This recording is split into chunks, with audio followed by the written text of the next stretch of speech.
form of torture. So it's hard, but you just find a rhythm that starts to work for you. And as much as you can read about routines and things like that online, usually it has to fit with your life. You can't kind of prescribe something. So once we found a routine that worked for us, then life became a lot easier again. Now I can't get enough of them, and I want to be around them all the time. And I would be a stay-at-home dad if I could afford to do it. That would be fantastic. But I think with the way that we work today, we can spend more time at home if you've got the ability to work from home and be more involved and not have to spend so much time in the office or get caught in this vicious cycle of where you put your children in childcare so that you can go to work, so you can earn money, so that you can then spend the money on childcare. It seems like a ridiculous cycle that we've got ourselves in.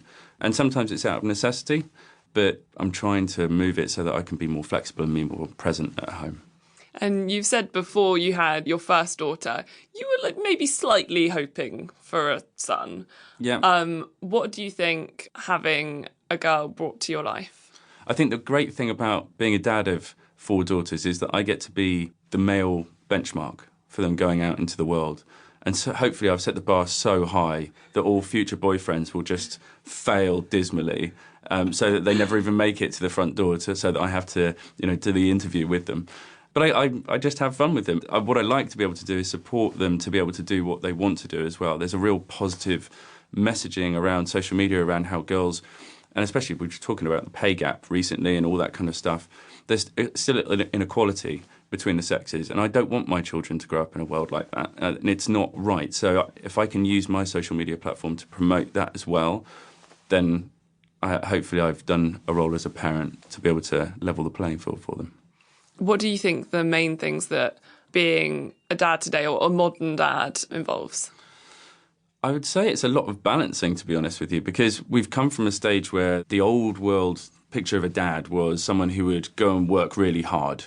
And then in the afternoon on a Sunday, they'd be in the garden and, or in the garage down the road fixing a car and covered in oil. And then they'd come back in the evening and they'd kiss you on the forehead, and that would be about it. That was the parenting. Or they'd get pulled in when discipline was needed.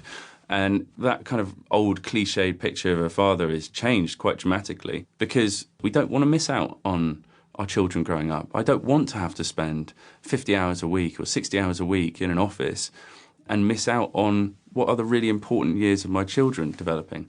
When I first started my current job, I was a graduate and we just had Anya and she was 5 weeks old and we just moved to London. And my manager said, right, so you're going on secondment to Holland. And being 24 at that time, I didn't say no. And I came back home and Clemmy was in this basement flat in Herne Hill with a baby crying. And I said, I have to go to work in Holland from Monday to Friday for the next 6 months. She went ballistic. And that was one of those things where maybe they took advantage of me because I was young, or maybe they didn't take into account that I was a new father. But I didn't feel like I was in a position to say no. And I think that I've learned over a period of time now that I can say no to things at work if it impacts on my family life. If it means that I'm going to be doing conference calls late into the night, I don't really want to be doing that. I value my family time too much. So yeah, it's helped me shape my priorities. But I guess everyone does that as they grow up and life changes around them. And what do you think might need to change around sort of paternity leave or society's attitudes to giving dads that time? Yeah, so shared parental leave and paternity leave. So these are two hot topics. Paternity leave isn't going to change. That's 2 weeks. And you can choose to take it all in one lump sum or split it. So you can do 1 week and then go back to work for 3 months and then take another week later on, whatever works for your family situation. Shared parental leave is a different one. And it's one that's difficult for a lot of guys to swallow, because if you think about taking time out of your career to go and focus on your family, it's in your mind, whether it's a correct perception or not, is seen as career suicide. Should I be taking this time out? Does that mean someone else is going to be taking all my good work and doing the projects? And does that mean the promotion that I was going to get gets passed over? And it's all the mental questions that women dealt with for going on maternity leave.